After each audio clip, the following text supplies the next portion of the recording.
talk about what's on my mind and what's on your minds as well. Um, what's upcoming for me? As I said, I'm moving to Berlin in like 6 days, so it's a little wild. I'm in the middle of a move here. But on that topic, philosophically, since that's sort of my thing, my wife and I have been discussing this idea of what's to come and what we're willing to sort of put up with, what we're willing to not put up with, how much we're willing to stay silent. I don't know if anyone else has been having these kind of conversations, but I've suggested to her that we record them because like we kind of I think it's easy to say things and then when it's nice to see you, Diane.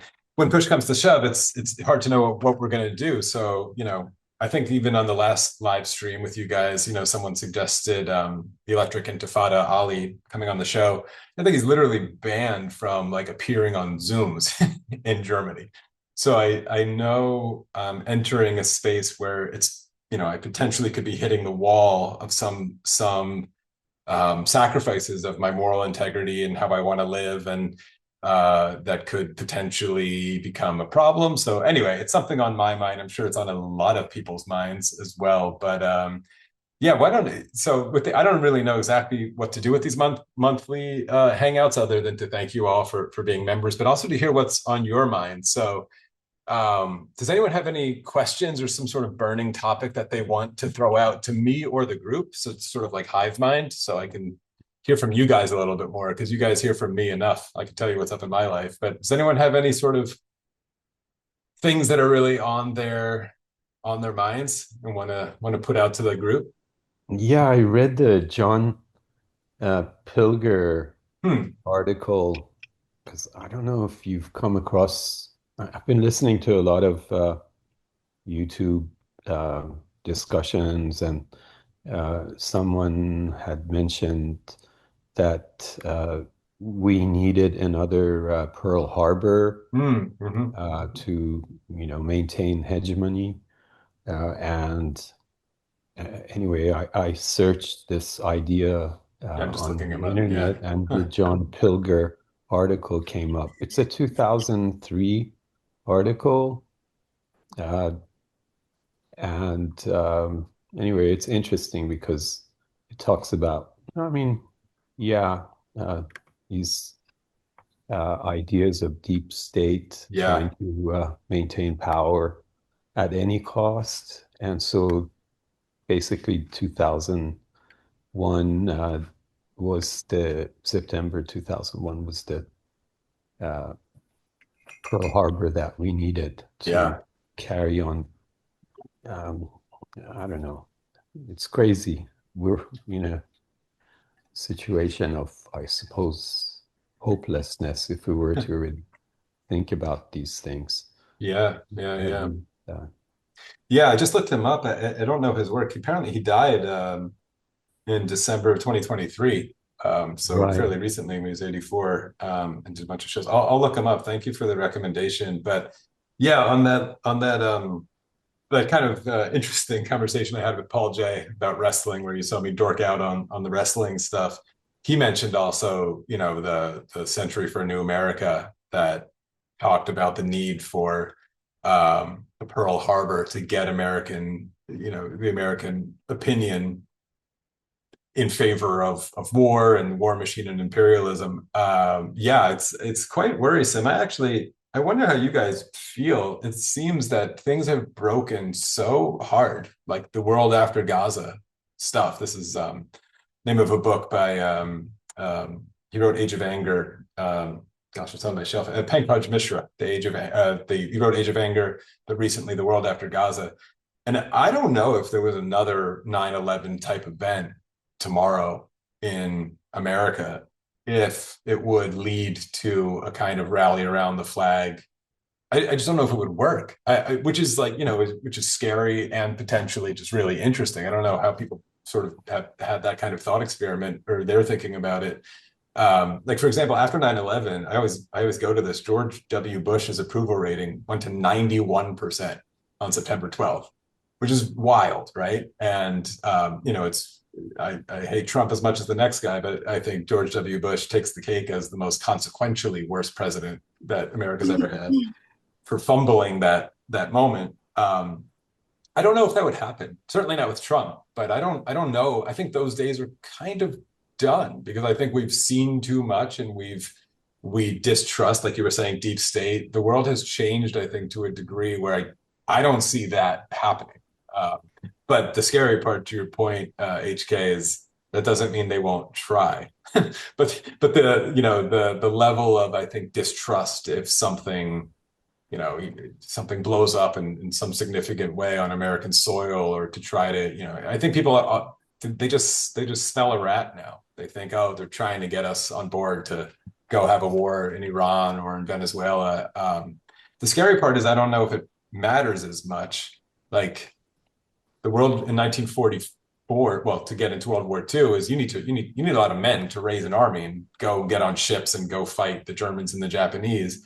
And now the amount of personnel that you need with AI and robotics and everything else to actually kill a lot of people and execute a war, I think is smaller. And that's the part when I do the thought experiment that kind of frightens me, with this like massive disconnect of like they don't even need to win the public opinion as much anymore to go, rampage around the world. But yeah, I'll check out if you have like a specific article by Pilger, throw it in the chat because I'll totally check it out and maybe I'll mention it on some upcoming shows. But yeah, yeah. If there's anyone else who wants to jump in on this kind of stuff too, like I said, I would love for these to be a way to. You guys are probably all really interesting, amazing people to cross pollinate some ideas. But that's one of them. Does anyone else have anything sort of like that they've been reading or on their mind or want to I just put meet or something in the yeah. chat.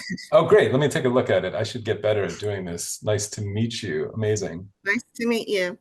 The Gaza Tribunal. I don't know a lot about it. Do you want to tell me what is the Gaza Well, Tribunal? Yeah. it's been going on for the last 3 days, and Mm, it brought all these parties together. There's actually like a jury, and then all these people that are speaking on each and every part of this genocide and yeah. Holocaust. And they had expert subjects on each thing that has been used in this awful thing in Yeah. our history now. And pretty much it's trying to make everybody in every type of industry that's involved in this accountable. Hmm. And I just finished watching the conclusion of it this morning, and they pretty much called everybody out that Yeah. had anything to do with it, technically, monetarily, governmentally, media, everything. I mean, Yeah. they laid it all out. So anybody that would have watched that today would probably have been less likely to jump on the war Yeah. bandwagon if something happened to us had they seen that, Yeah. because it just shows the duplicity that our country has in this, what's going on in Gaza right now, and Hmm. how long it's been going on. So I think people seeing that would see the mask completely off, Yeah. Yeah. Yeah. and not and realize that we're the bad guys. We're not the innocents here. We're actually the ones that we should expect this to happen to us. So Yeah. Yeah. Right. Right. I mean, like if there's a 9/11 type event, I think you would get a lot of the like, chickens come home to roost kind of exactly, and I'm expressions. Yeah. surprised it hasn't happened yet. But Yeah. the other honestly, this country has less moral, value than most of the world. So Yeah. Yeah. Yeah. Where is the Gaza Tribunal taking place? Is it like it was it was in Istanbul. Istanbul? Okay. Yeah. Yeah. Yeah. Yeah. And I So did see. I'd advise you to check it out because it was very, I mean, heart wrenching. They showed videos and testimonies from all over the world, Yeah. and from every expert subject person that had anything to do with anything pertaining to this. So it Yeah. was very, very in depth. Yeah. I'll check it out for sure. People here know I'm a filmmaker and I do and I've done documentary films. I did one on international law once that was not really a public commercial film.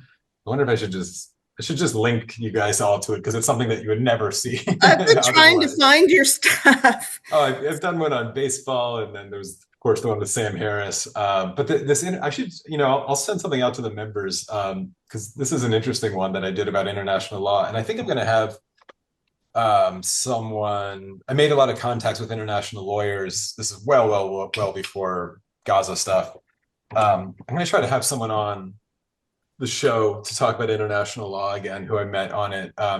Yeah, because it's super fascinating. And that's where the first time I went to Israel and Palestine and the West Bank was for that film when I was like 28 or something, or 30. And the film was not centered just on the Israel-Gaza issue. I filmed all over the world. It was funded by a law firm, but it's when I really started seriously learning a little bit more about international law. So that's why I thought the Gaza Tribunal things or might be part of that. But I did see the ICJ had an advisory opinion that they issued again this week. And yeah, yeah. Is there anyone else on? It's an important point, but is there anything else that people have on their mind? Otherwise, I'm going to try to run a thought experiment I've been thinking of by some of you. Gerrymandering. Gerrymandering, yeah. In America, Yeah, yeah, it's a yeah, big thing right now in, California with Prop 50.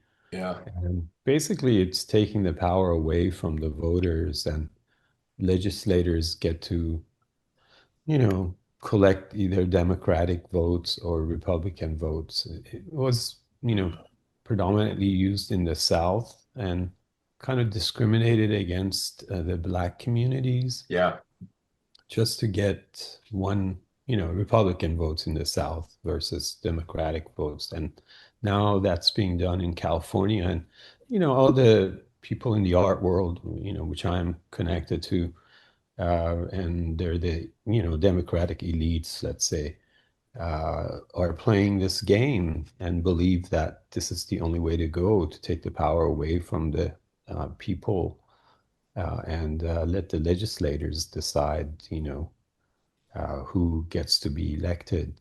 So yeah, it's almost like, we don't get to vote. yeah.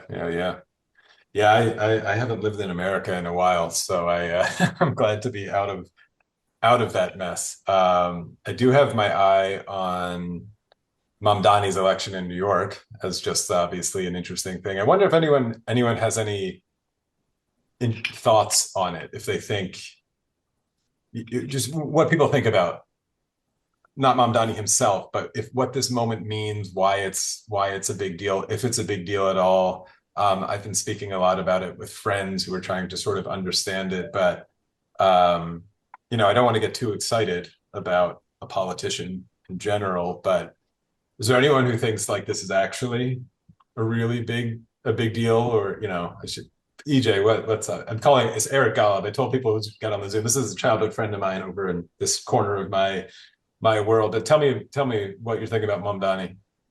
I mean, it's a huge deal on YouTube for Yeah, sure, and he's he's very impressive, and I mean, backing of like Bernie and AOC, and also like polling, he's killing it, yeah, and I've seen plenty of Jewish people out there, so supporting him. It's like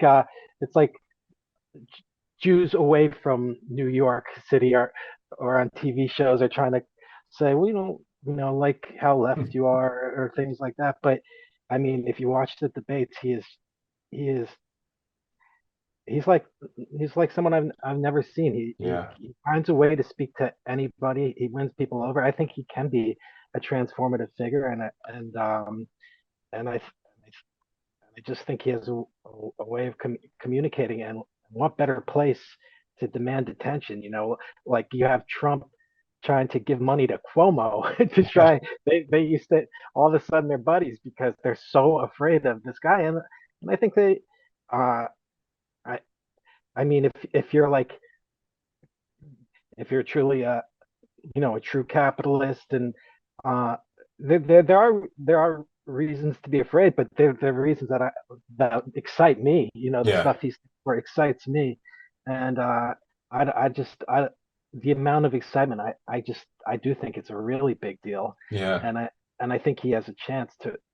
He's going to win, Oh yeah. uh, and and I hope, I believe he has the abilities to do the things he's saying he's going to do, and that he's going to fight very hard for it. And so I think it's very exciting. Yeah. It's certainly symbolically exciting, if nothing else.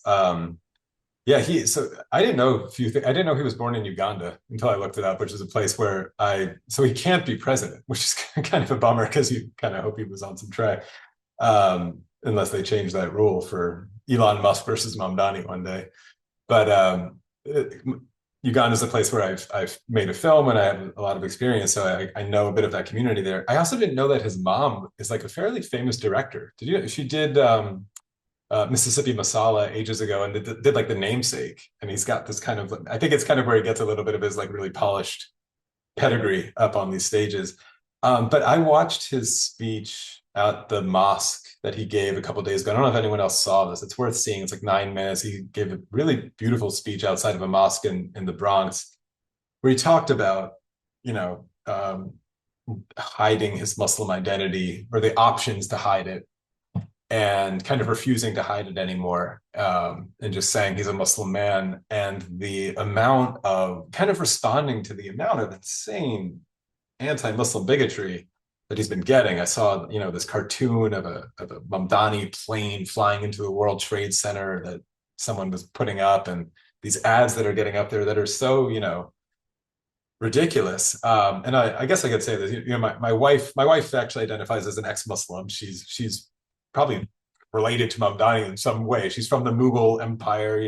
Her mom was born in Pakistan and she's India, so she's a brown ex-Muslim from Chicago. But she has this, when she gets emotional about it, seeing this guy, and she's like me, she's just as cynical as politicians as anyone else, but she gets emotional seeing this guy speak, and she's like, that's, it's like, that's what I grew up with, like people, I grew up Jewish, like EJ was mentioning here, and we grew up hearing this crazy anti-Semitism, victimhood complex all the time, and the worst anybody I ever experienced was like some graffiti or something.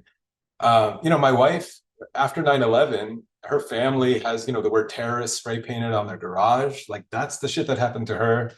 They put up American flags in their neighborhood and those get ripped down. And she's like, she has this feeling that was just, that's the one kind of bigotry in America that kind of is like, you just is okay. You can't talk about it.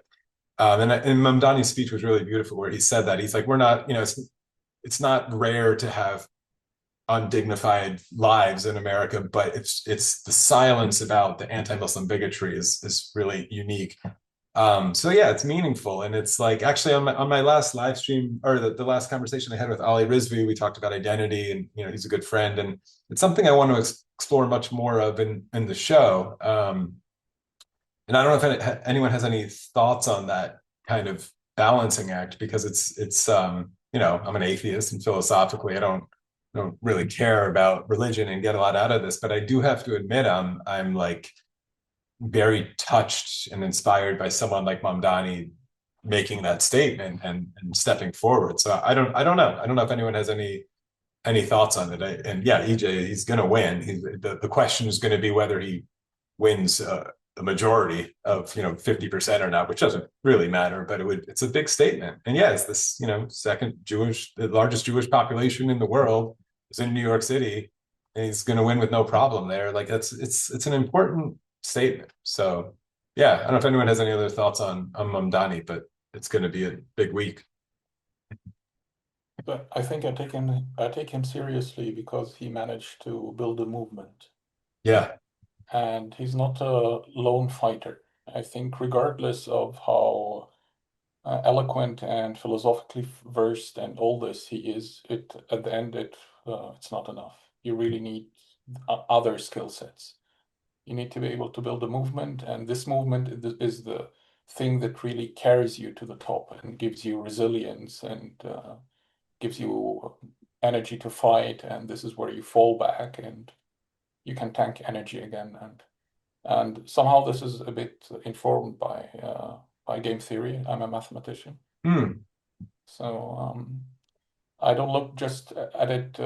So I analyze it not just by rhetoric and charisma and this stuff. There is you need much more levels for things to succeed, and I think this is the major problem of the left movement in general, that it gets really well organized only in retrospect. You need the right, so the right has an urge to organize all the time, and the left organizes with a delay. And this is a big problem, and I don't know how to somehow to solve this very intrinsic problem of the left. Yeah. Yeah, that's great.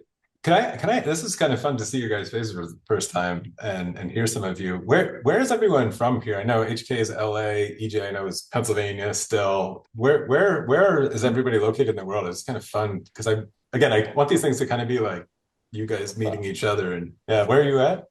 I'm in Germany. Germany. I wrote an email, I think, 3 weeks ago. Oh yeah, you're in West Germany. Yeah, I might I'm need in help with the bureaucracy. Thank you for the offer. I'm already dealing with it. Yeah, Joy, where are you at? If you don't mind sharing, of course. No, I don't mind. I'm in Seattle. Oh, cool. And Bayan, I think you're in Saudi Arabia. Yeah, you've emailed me before. Yeah, which is so cool. Yeah, Amazing. I am from Saudi Arabia actually. Yeah, I am in Saudi Arabia currently. that's awesome. It's so cool to have people engaged all over the world. I mean, Bayan, I wouldn't. You have an interesting story, I think, too. I mean, how are you viewing from your, if you don't mind me asking you, how are you viewing something like Mamdani as a Muslim in New York and this whole entire thing growing up in Saudi Arabia? Okay, so I don't know. Actually, for like U.S. Politics in general, in 2016, I was living in the U.S. I was studying, and it was like my first time to like with Trump and Hillary. This is like my first interaction, and I remember like we're all foreigners like in this institution, and the teacher were from the U.S. And we are very invested in the debate and the whole shebang. And like the teacher was like, "Are you serious, guys? Like this doesn't change nothing. Like zero. Like we are the one, the foreigner. We were like invested because like we are here. Like and this is like the election is happening and we have nothing to do with it. So like I have this idea like it's like the election is it's just like a big show and like whoever the president is like basically a spokesperson and nothing changed. For me, like as I am from Saudi Arabia, so it's kind of complicated. And actually, I am from like a minority, like Shia within this majority Sunni country. So like growing up, we were like in this like a minority inside our country. We didn't feel like Saudi, this mentality growing up. Like you have to study hard as you can. You can like find a good job, like improve your life. Like my father was in a poor, like he was poor, and then he went to like middle class, and we are now like middle high class. Most of us are in the medical field, which is good. But yeah, but growing up, I didn't feel like I am part of like this Saudi community in general.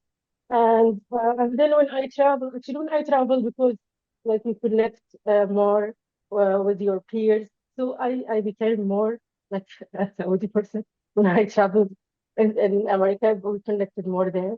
I felt more connected to the country. And then now the country is changing, as you know, like it's changing with like there is a lot of here like people like they don't have like as the government would say like they have the same like views.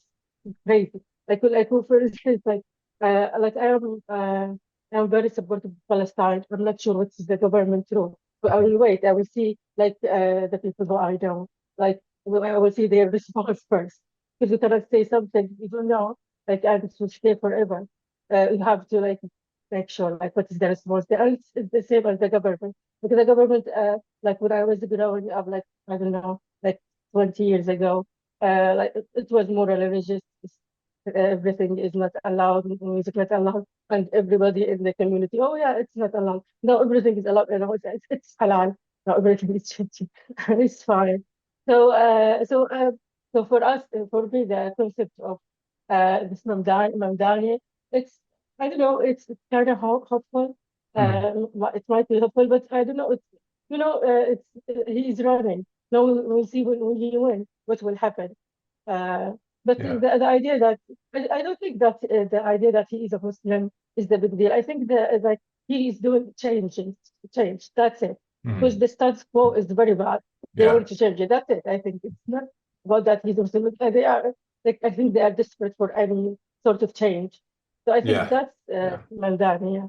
Yeah. Cool. That's well, we'll see. Yeah, I'm hopeful, like I said, as a symbol. Obviously, maybe it's like the first major-ish election post October 7th, and it's sort of a harbinger of what's to come and what's possible. So it's interesting on that aspect. Let me run. I told you I was going to run by this thought experiment. So I've been getting. So you should know. Well, first of all, thank you all, because last time when I did my first meeting, this live stream thing in the chat, you all encouraged me not to talk to that Israeli diplomat who had reached out to me. And it's good because he still emails me kind of crazy things, and it would have been a waste of time. But after I talked to Ali Rizvi, Sam Harris actually reached out, not to me, which is kind of annoying, but to Ali again. So maybe I'm getting closer to actually like engaging with Sam again publicly on this stuff. But he had some critiques of the way that I was presenting his view, which of course I was like, hey, let him know I would like to present his view as fairly as possible. So tell me what it is. And of course he knows where to find me. But it got me thinking about this thought experiment because I'm so, I'm so interested. I think I'm going to do a video, just sort of one called like responding to some of my best critics, because I certainly have a lot and I get a lot of them and I try to give them a lot of charity. And somebody posted a long thing about me on Reddit, on Sam's Reddit, and I was reading some of it, and some of it's pretty nasty and whatever, but I always try to like really pick out the best philosophical stances that lead to these mistakes. And I'm still trying my best in this philosophical way to present a justice-based ethic as opposed to peace. And people get really upset at me when I put this out there. And I think maybe it's the mathematician, Mahmoud, maybe you would agree, because justice is not something that I think lends itself to quantifiability. You can't measure it the way that a utilitarian and very capitalist ethic is attracted to. And obviously someone like Sam, who I always use just as an avatar for this way of thinking, can measure. You can kind of measure peace in a way of just like this absence of violence. You could look at Steven Pinker's graphs and talk about peace, but justice is this thing that's very, very slippery. And so they get almost like viscerally angry that I suggest this thing called justice. But I was like, how do I come up with a thought experiment to talk about this a little better? And so, or for someone like Coleman, my former friend and co-host. So the thought experiment is really basic is just imagining if I gave you a choice before you were born to choose which country you were born into. Like you get sort of like a stat sheet and a brief overview of each country, and then you get to choose. And I think on its face, the fact that maybe, not a lot of people would choose, or not a lot of women might choose to be born in Afghanistan, or maybe Saudi Arabia, I don't know. And they might choose to be born in Sweden, or maybe they choose New York or whatever. For someone like Coleman or Sam, this seems to be for them very revealing of some sort of material differences between cultures, being like, oh, well, this tells you what you need to know about, certain cultures being, I don't know, more preferable and morally better than others. And I think, in this very kind of basic way, they think this thought experiment helps prove some sort of, hierarchy of moral cultures, and that not all cultures are equal or whatever. But it's a very silly, dumb thought experiment, which obviously what I want people to realize when I present it is that it has a million problems. The biggest problem, of course, is like, what's the best moral choice? Is there a moral choice about which country you were born into? Does it really matter? Because what's absent in there is an analysis sort of systems that perhaps you think like, oh, Sweden or America or whatever, like Joy was pointing out, has a certain kind of lifestyle that seems preferable, but it might depend on the exploitation and the suffering of the people over there, right? So it's like, oh, you're going to choose to be born in this one. Cool, it looks pretty good. Oh, that like diamond mine and that terrible, children, getting blown up or whatever. That kind of has to happen to sustain the lifestyle that you're choosing to be born into. There is, do you still want to choose that one? Which is an open question. Or, of course, history, being like, cool, you're choosing this country over here. And when I do the thought experiment, I'll make it, not Earth, just to make it strange, just a bunch of foreign country or, alien countries.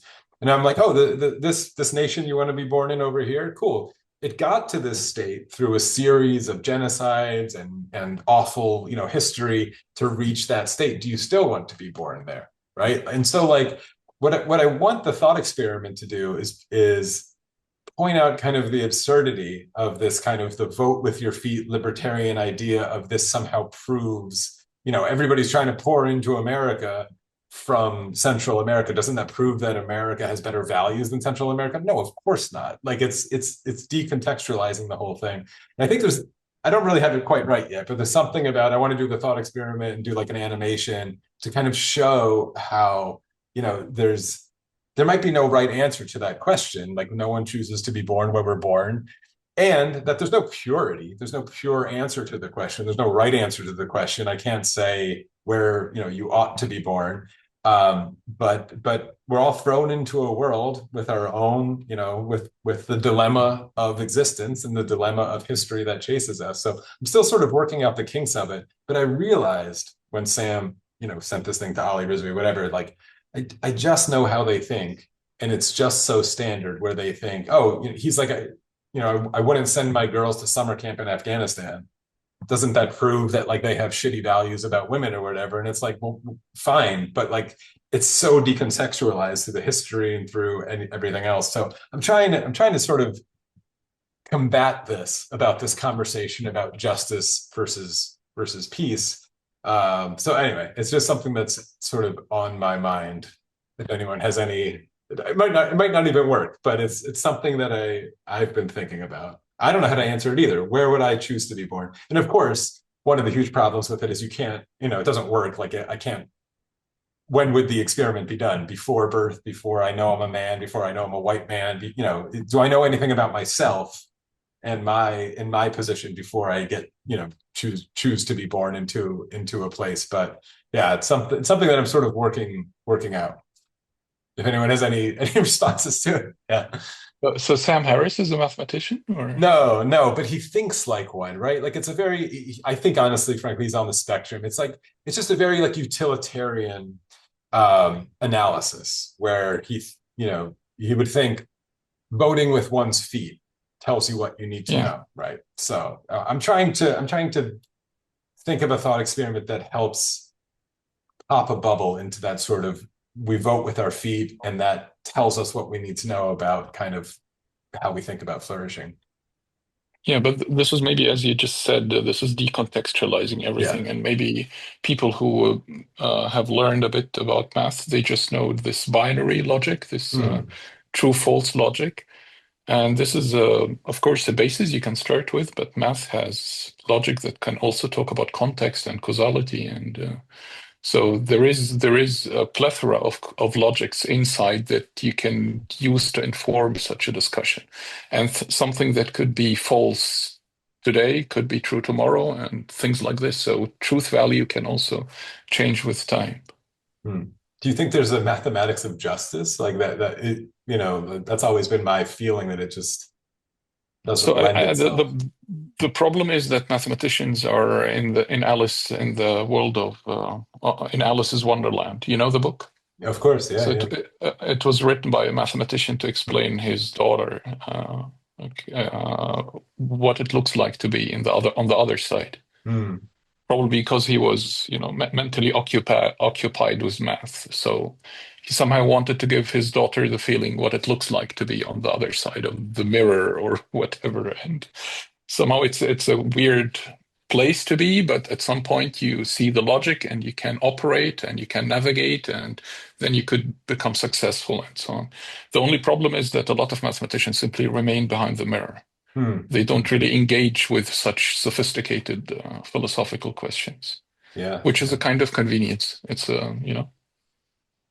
but I would say if some mathematician takes this really seriously, they can invest time. So, yeah, and I know someone, a very influential mathematician called Lovier, who actually used mathematics to explain the work of Hegel. Of Hegel, yeah, it takes that. Yeah. I've tried to read some, and there's entire Exactly. Hegelian philosophers who spend their life just trying to read him and understand it. Yeah, interesting. Well, I'm working that one out. I think you'll probably see a more polished version of it in an essay probably in the next month that I'll work out, and I think it'll work. It works in my own head. Yeah. EJ, I saw you wrote something in the chat about the Gen Z stuff.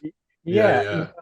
Uh, I've recently really become very active on YouTube, and I'm not active on any other social media. But first of all, I do think Gen Z is turning out to be like kind of the champion that a place like Gaza needs right now. I mean, when I watch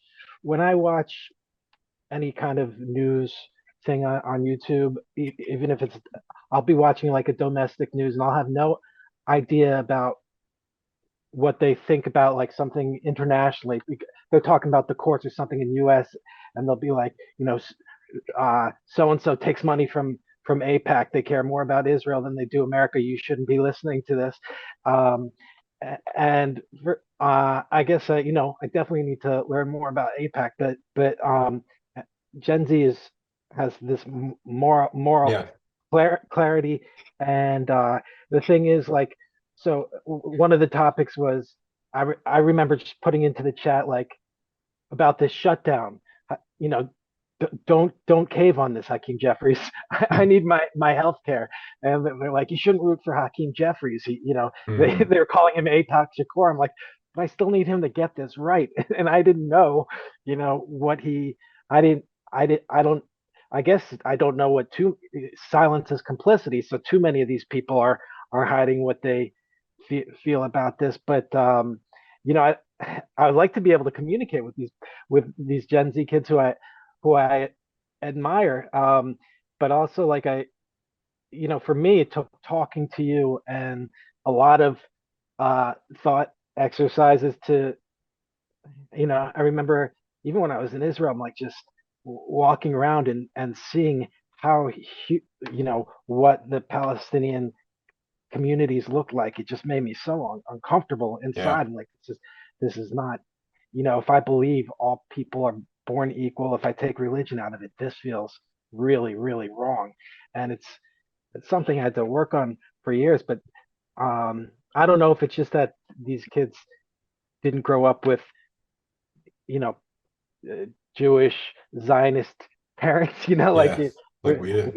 I had to do some deconstruction to get to where I'm at, and why I think I am where these Gen Zers are.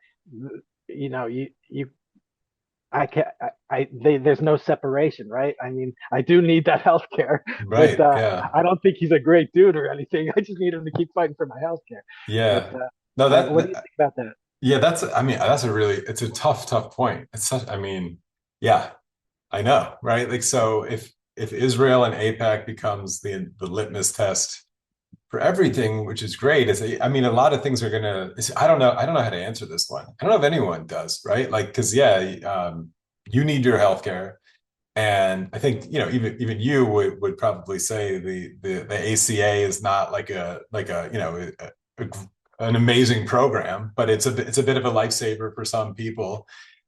And you need certain, like, it's not all Israel, it's not all AIPAC, right? There's other things that are caught up in this, but I don't know what to tell you on that one. One thing that's interesting though, there's like Marjorie Taylor Greene and like these people who people like you and I never thought in a million years we'd be watching and being like, okay, great, like she seems to be hearing you. I don't know, man. It's just everything's broken now. Everything's broken. and AIPAC and Israel and this thing broke it. And people with health problems who desperately need a solution that doesn't seem to be coming from, frankly, either side, but the ACA was a band-aid that might have helped some people. Probably is gonna get lost in this shit. And it's like a fucking nightmare. This is a nightmare. It's really, I know your situation, and this is a nightmare. Like, I don't know what to tell you on that. And the fact that Hakeem Jeffries is your only hope is something that obviously you don't want to be the truth, right? But I get it. I don't know what to tell you. That's a dilemma that I don't know how to answer, and I'm just furious that we're in this situation. This is like, so again, I'll remind people, EJ and I grew up together, so he knows my family, and we know a little bit of how we grew up. It's like the frustration of, I'm 43. The frustration of when we were 13 and starting to see some of these things and going in different paths is really so hard to handle sometimes, because it's like, it's so hard not to conjure the sort of frustrations of my childhood and teenage years into the people that just weren't listening, that like, you got us into this ditch and now we're held hostage by it. I don't like your dilemma is totally real, what you just said, of like, man, it just needs someone to pass it. Like, there's a shutdown still, get the government working again and get my healthcare working again. And, do I have to support Israel to do that? This is insane. So the fact that we're in this situation is just super, super infuriating. I don't have a good answer for you on it. It's can I? Hello? Yeah, Hi? Diana, go ahead. I would love to hear someone else. I'm just going to rant. Yeah. Unfortunately, I mean, I don't know if you can hear me well, because I'm in a situation like yours where I'm sort of moving from one place to another. So that's why I. Yeah. So I mean, your question is very interesting. This is, as I said, the question that got me into the sort of knowledge that is not traditional. I'm a Palestinian myself. I was born in the West Bank, and so the first question on my mind as I was 13 is, why am I in this place? I was in the middle of the first Intifada and all this violence around me, and so I lived with this question as, why am I here? And I have a grandmother who comes from Europe, and so my question is like, why am I here? Was very strong. And so now, later in life, I got into the astrology. I know it's very untraditional, and it's probably, it touches on the mathematical element because it's calculations of the stars and where they are, but the kind of astrology I dealt with, evolutionary astrology, is a Jungian kind of astrology, where basically it explains that the people as souls are born exactly where and when they want to be. So it's so if the idea or the theory is that you were born, I mean, it's a belief system in the end, and you don't, and nobody has to believe in that. But if you address the question or the issue from the perspective is, I have chosen to be where I was born. I have chosen the neighborhood I was born in. The question becomes, why? Why did I choose this place? What does it add to my soul? What did I need to see to live through that? And then what is my role in it? And what message do I have to convey to the world about what I lived through? So it becomes a very different question, because it becomes that my soul has chosen the time and the place. And so the whole sort of lens that the world has is it's a different question, I guess. Yeah. So no, that's good. Yeah, it's really interesting. I think I'm writing a fiction book so I just finished my nonfiction book. It comes out in May, and then I immediately started writing a fiction book that is sort of like a magical realism version of my life, because I don't know the astrology stuff as well, but I think I'm wrestling with some of the same kind of existential questions. And sometimes the world feels a little bit like that. I mean, do you have an answer to yourself? Are you in Ramallah, or which part of the West Bank are you?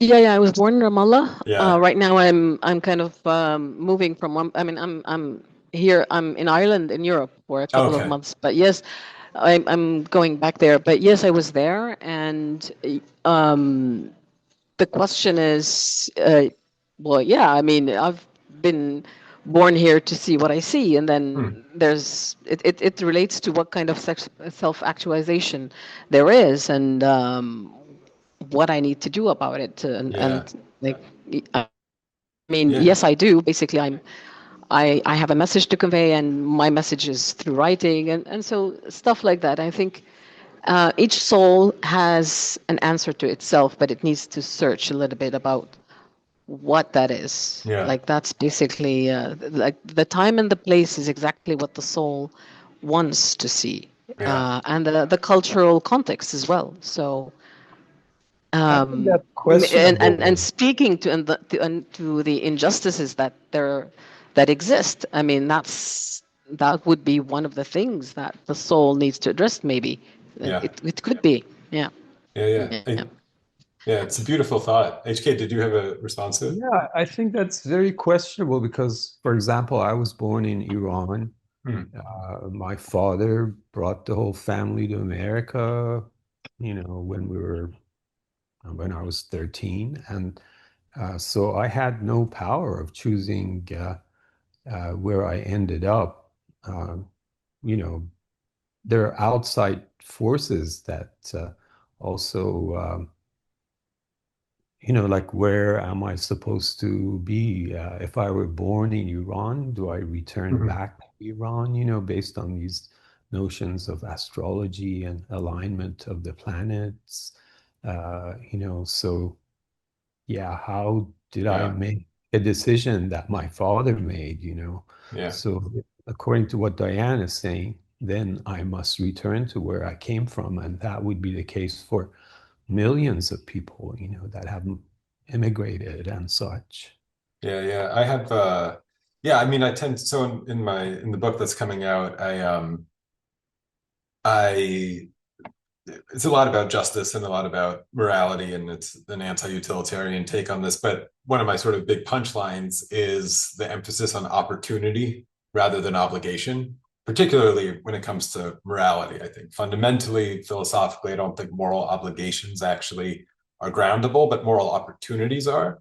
So I tend to hear Diana's, belief system, like you said, in perspective, and it's a nice analogy. I'm sort of analogizing it to the way, in my mind, sort of presenting it the way I like to hear it, probably as an opportunity. Which, like, I didn't consciously choose, or I don't remember choosing. I can say that, Diana, to be born in Pennsylvania, who I was, or to who I, but it was an opportunity. And I think people have, and I'm curious, Diana, I mean, as a Palestinian in the West Bank, it's like I didn't ask for the task of having the opportunity that I had to witness a Jewish community that I could tell was falling into certain, victimhood status, and and justifying and alleviating their cognitive dissonance through various means that I was quite alarmed by and worried by. And now I think we've seen them explode into the world. And I've spoken about this as sort of a, the chosen people kind of thing, whatever this Jewish thing, but trying to I'm trying to use your language here, Diana, a little bit, but being chosen, as it were, through, you could say it was my soul or whatever it was, this opportunity that allows me a perspective that is unique. I mean, everybody has a unique perspective, but a perspective that might be important, which is why I kind of do a lot of the work that I kind of do, of having a front row seat to a particular psychological and philosophical environment that I have thoughts about, that I think is rather important and consequential for the world. But Diana, I'm sure you would as well in the West Bank. And so that's just the way I'm interpreting sort of your language on it. But it's more power to it. I have no sort of qualms about it. Can I ask you a question about Germany? About yeah yeah So I really don't. I'm trying to piece together the German situation. It became pretty, again, big in the news here. Have you read about Graham Plattner, the guy running for yes Remain? yeah And so he had that tattoo on his chest, and I had no clue. I saw it, and everyone's saying this is an anti-Semitic thing. I'm like, news to me. I'm a 43-year-old Jew. Not that I know tattoo symbology, but I thought it. I had no. I have no issues believing that he had no clue. Yeah. Like I wouldn't have seen him on a beach and been like, "Did you know that's a Nazi thing?" I had no clue. But so, you're talking about, Germany and how things are going to be. Is the way and I've heard people saying, if he had that tattoo in Germany, he could be arrested. Mm. So is the situation in Germany such that it's just spent so many years overcompensating for like for what happened in the Holocaust, and to the extent that it still is, and what do we want to see? Is that something that would be good if it could happen in Israel, like this intense empathy and like we were these horrific war criminals. Now we're going to try and become intense protectors. Is that an appropriate start? I mean, and just did it get out of hand in Germany? Do you follow me? Yeah, a little bit. I mean, I don't know exactly what I'm getting into in Germany. So cards on the table. It's mostly for my wife's work. She's an architect and there's better opportunities there. She used to live there. It feels a bit like a homecoming for us. So it's not like I'm not moving there for any particular like moral reasons or political reasons, but it does come with this baggage. I don't know exactly what I'm getting into with it. The collective guilt of the Germans and the Europeans has been exploited and run its course, I think. I'm not sure how the younger people are really feeling about it there. I mean, I don't know if people have seen there are protests, pro-Palestine protests there that are met with pretty extreme violence by the cops in Germany, like punching in the face kind of stuff. And my wife and I are like, I don't know, we're going to be taking one in the cheek quite yet. We'll see. And we don't, this is the other thing I wanted to bring up. Like, I'm an immigrant, right? Like there's this stupid word that Americans use of expat, but like, no, I'm an immigrant. Like we're immigrants. Like it's not different. Like I won't have as many protections, right? They could deport me and whatever else it is. So am I willing to go on the street and get arrested and get deported or whatever it is? I don't know yet. These are, again, the kind of private conversations we're having. But to your question, and maybe I'll just prognosticate a little bit here about Israel. And Eric, EJ, you've been there and had a very different experience from me. You've been there in different capacities and have had different relationships and very interesting, unique sort of perspectives on the religiosity there, which I didn't deal with as much. I was in Ramallah and I was in Jerusalem and Tel Aviv. I keep saying this on my show, but like this thing can't hold, right? Like Israel is almost like, I don't think it can survive its own election in 2026. I just don't see how it can even have one. And I think in order to just, they're still trying to pretend to be a democracy and they keep saying this out loud and going through the motions. And I think in order to avoid just canceling an election, in order to avoid the like bad PR of just being like, we canceled our election, we're done with democracy, they'll try to start a war in Iran, or there'll be all kinds of distractions to try to do it. I just don't know how they can actually do this. The numbers are just crazy with it. I don't know the exact sequence of events that lead to its ultimate sort of demise in the way that it will be forced to. So if you want my honest prediction, I think within 3 years, probably 3 to 4 years, it will be forced by the world to hold an election that is actually sort of Palestinians included in an election. And if you want my genuine, honest prediction, maybe it's a hope, Marwan Barghouti will win it, and he will probably be deceased when he's won it at that point, which has happened in a few other anti-colonial movements, which finally succeeded and then elected someone, frankly, who was a figurehead who had already died or was, unfortunately, they're basically torturing him in jail at this point, and the stories are awful, but he's still leading the polls. Do you think Trump needs to go down for this to happen the way you perceive it? Probably, yeah. That's why I'm maybe saying 2-3 years. Obviously, Israel is so hitched to the American benefactor, the new neo-colonial benefactor of it, that America probably also needs to have some pretty significant problems. There's so many variables. I can't predict all this kind of stuff, right? Like the AI bubble popping, if that happens in America, will be a massive deal to maybe reveal some of the rot underneath the economy that everyone kind of suspects. Obviously, if anyone suffered through my wrestling analogy, I'm hoping for the Stone Cold Steve Austin moment, which is really, I think, still there. I've always been saying when the Trumper kids actually meet the Occupy kids on the street, we'll really have something. So anyway, this is all just prognostication of 2, 3, 4 years or whatever. But yeah, I think Israel just can't hold. But if your question is like, does Israel need to have sort of a Germany, Holocaust memorial that's in the middle of Berlin, which if people have been there is like, it's kind of omnipresent. What happened in Germany is omnipresent. I don't know. I don't think we're close to that, unfortunately. I don't think Israel, even in my 3-year prediction, is ready to like really admit the kind of role they've played in the world. Yeah, absolutely. Yeah. I don't know. I think you guys are too hopeful. I think we saw this before, and like give it a couple of months, ceasefire, and then like they will break the ceasefire quietly. Then like most people will forget. Some people will stay on the case. Most people will forget and go on with their life. I don't know. I think you are guys too hopeful. Yeah. Maybe because I saw this like from our perspective as in the Arab world. Like we see it multiple times. Maybe this is different. This is global. Maybe I don't know. I have to wait to see. But I think you are too hopeful. Yeah.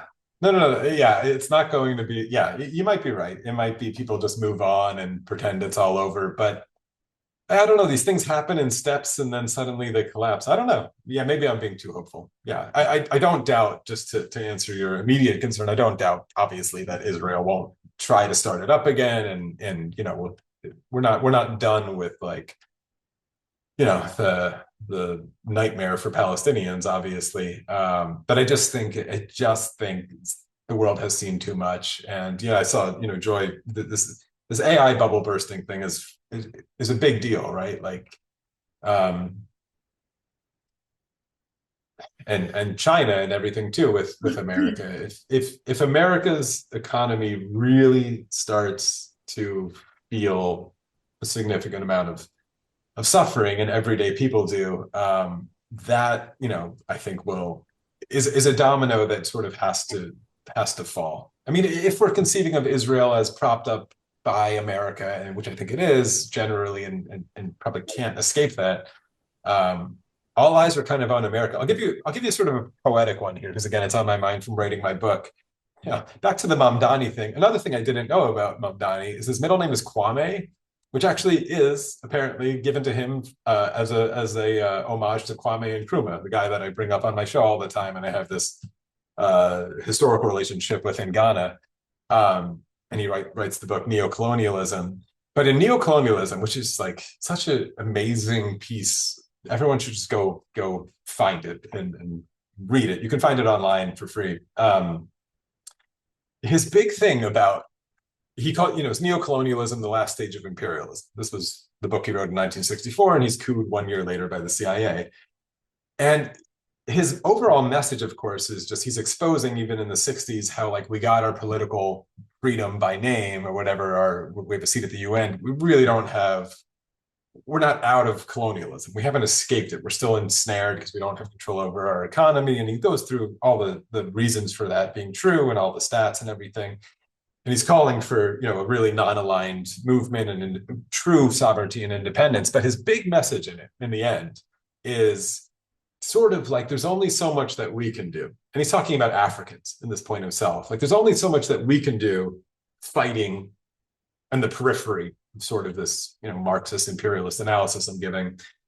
The real fight, when they're really scared, is when it happens in the metropole, when it happens in America or in Germany. And when that working class or whatever it is rises up and has its version of the French Revolution, like that's what they need in this really like broad sense way. I don't know if anyone else is feeling this, like, I'm not here to tell you Hamas is great or whatever, but like Hamas did their part.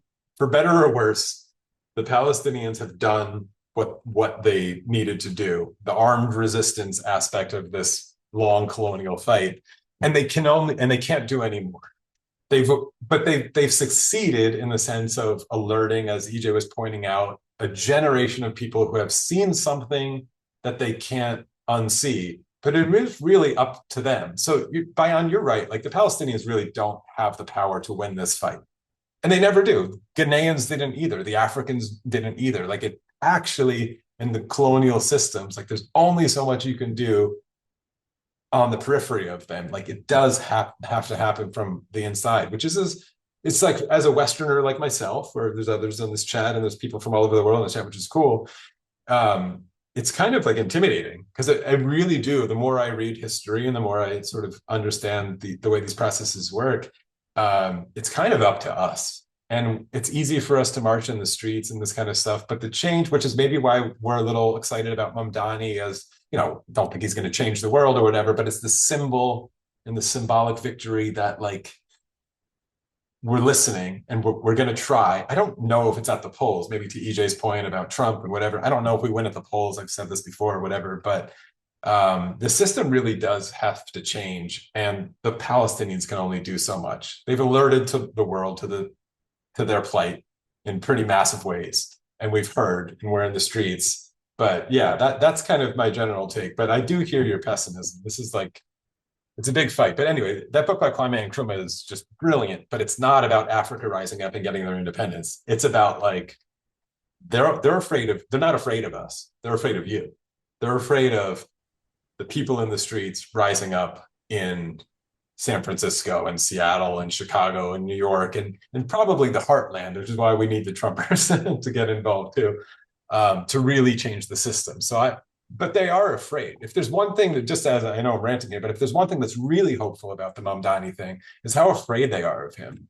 Like, it's crazy, the reaction he gets, which, yeah, it comes out of this racist Muslim way, but it's not necessarily that he's a Muslim, right? Like, people in London there's a Muslim mayor in London, and they've had Muslim representation there. It's that I don't know how far left he really is, but that his middle name is after Kwame Nkrumah. It is kind of this, like, a threat to the system candidacy that is a little exciting. So hopefully it continues. But to your pessimism, I have no faith in the Democratic Party being the vessel on a national scale. You know, Gavin Newsom's not going to bring this down. Anyway, I've been ranting. Does anyone else have anything to jump in and respond?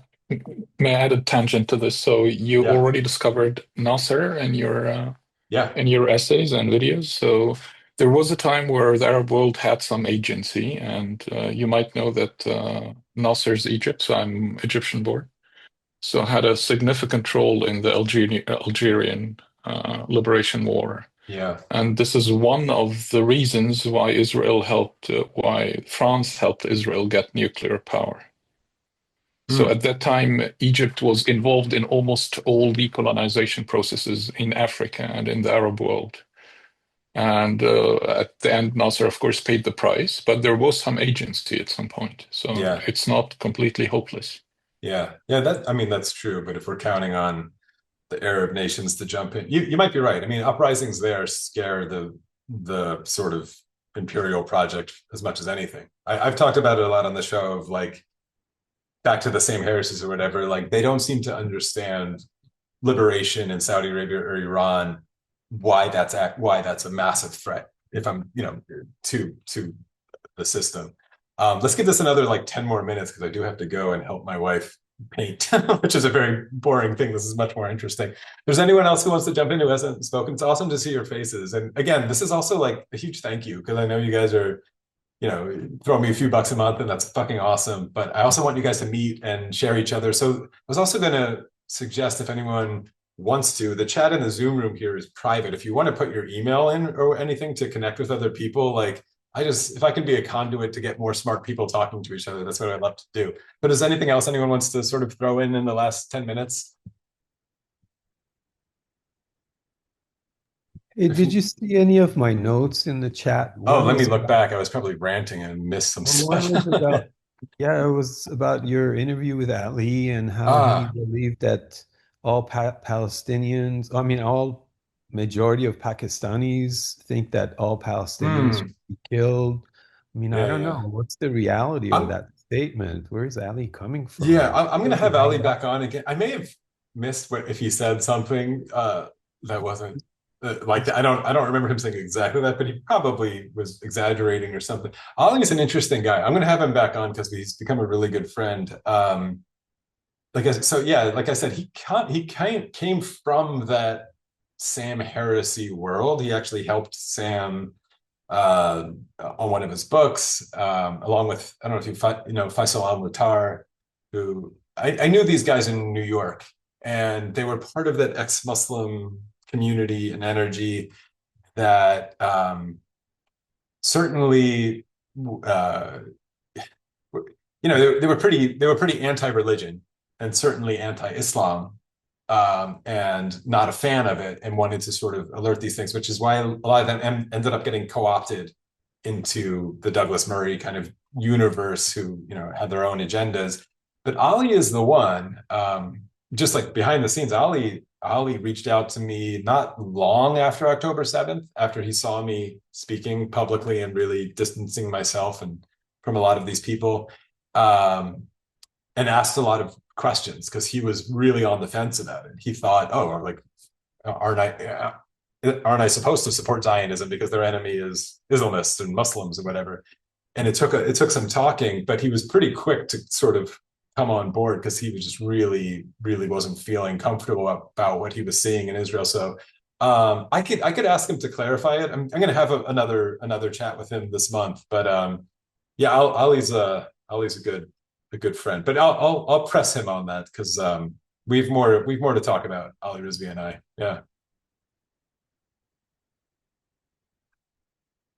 Looking at the other, and you also talked about the Democratic Republic. Oh, I'm going to reading Marianne's thought. Had my grandson view Jan Duvall's experiments. Oh, yes. The chimpanzees understand. Interesting. I'm going to just read it in case no one's reading it. Had my grandson view, is that his name? Jan Duvall, the primatologist. His experiments with chimpanzees to understand the Israel-Gaza conflict, apparently found in other animals at least the instinctual side of justice. Interesting. Yeah. Does everyone know what she's talking about? This is Franz de Waal. I think that's his full name.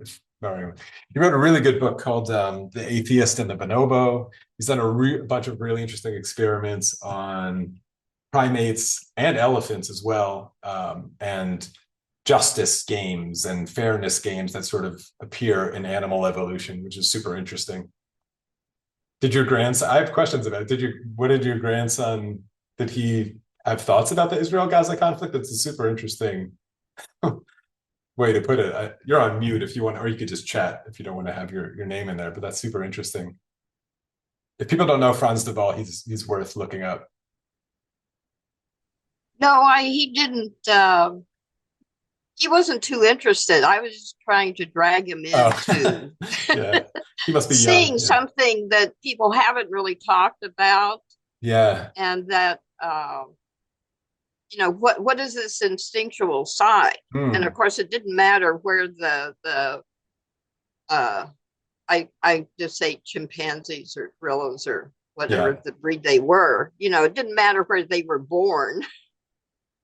Whether in Africa or whether they're caged up somewhere here. But what is where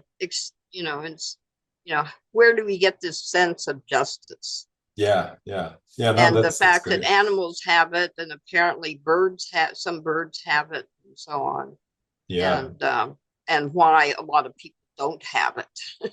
Yeah. I think they talk themselves out of it, which is a lot of the work in my book on cognitive dissonance that's coming out is the way that we convince ourselves not to have it, through all these utilitarian mathematics.